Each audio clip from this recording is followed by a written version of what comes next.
السلام عليكم البنات، مرحبا بكم معايا في قناه ريم الصحراء بيوتي. ان شاء الله تكونوا كامل بخير وانتم تشاهدوا فيديوهاتي.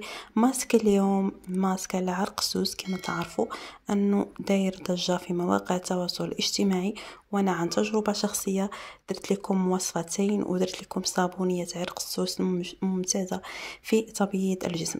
لكن يهمك الامر حبيبتي، اول مره تكتشفي قناتي ما عليك سوى ضغط زر الاشتراك وتفعيل الجرس باش يوصلكم كل جديد، هكا باش تكونوا دائما على تواصل معي، واي سؤال راني هنا باش نجاوبكم.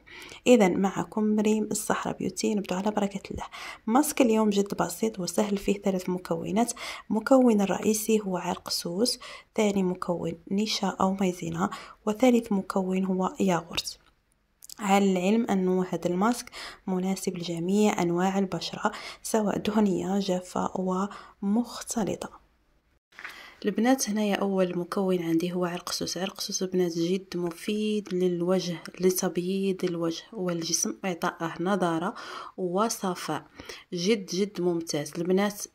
عرق السوس كاين عرق سوس مطحون، كاين زيت عرق سوس، كاين سيروم عرق سوس، وكاين كذلك نقدروا نخدموا بتونر للوجه تاني جد ممتاز. غادي ان شاء الله نشارك معكم تونر بعرق السوس ممتاز جدا في التبييض، ممتاز في اعطائه نضاره، نعومه، عنده بزاف من الفوائد. عرق السوس البنات عنده بزاف من فوائد للبشره. ماذا بيا تدخلوا عرق السوس في وصفاتكم الطبيعيه وفي تبييض الجسم من ترطيب الى غير ذلك. كنت كما قلت لكم في بدايه الفيديو خدمت معكم صابونيه، غادي نخلي لكم رابط الوصفه في الوصف نتاع الفيديو. ان شاء الله تابعوا قناه، انه غادي ان شاء الله تلقوا كاع اللي دوروا عليه ان شاء الله تلقوه في القناه. اذا كان اي استفسار سقسوني ونجاوبكم ان شاء الله. اذا هنا ديت ملعقه من عرق سوس، ملعقه من مايزينا او نشا، وملعقه من ياغورت. اي ياغورت كان عندك، ياغورت ناتور، ياغورت اي ياغورت كان عندك.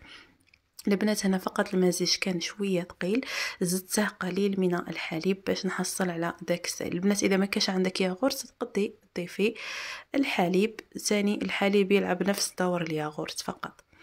اذا نخلط المكونات مع بعضهم البعض ونطبق الماسك حوالي مده 20 دقيقه على البشره تكون نقيه.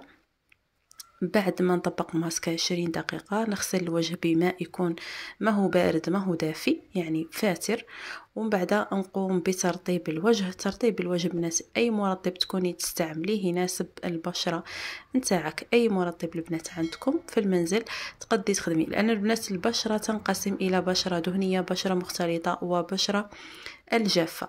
اذا البنات هذا الماسك جد ممتاز للبنات العاملات، بنات اللي باغا تزوج عرسها قريب، البنات اللي تقرا في الجامعه، اللي يقروا في الثانويه. البنات هذا الماسك توب روعه، وعن تجربه شخصيه خاصكم تجربوه، تردوا عليا في لي كومونتير وتشوفوا مدى الفعاليه اللي يعطيها لكم من بياض، تسبغات، نمش، حب الشباب، بزاف مفيد. ان شاء الله غادي تلاقاو فيديوهاتي الاخرى نخدم لكم ان شاء الله تونر، ونخدم لكم ان شاء الله سيروم.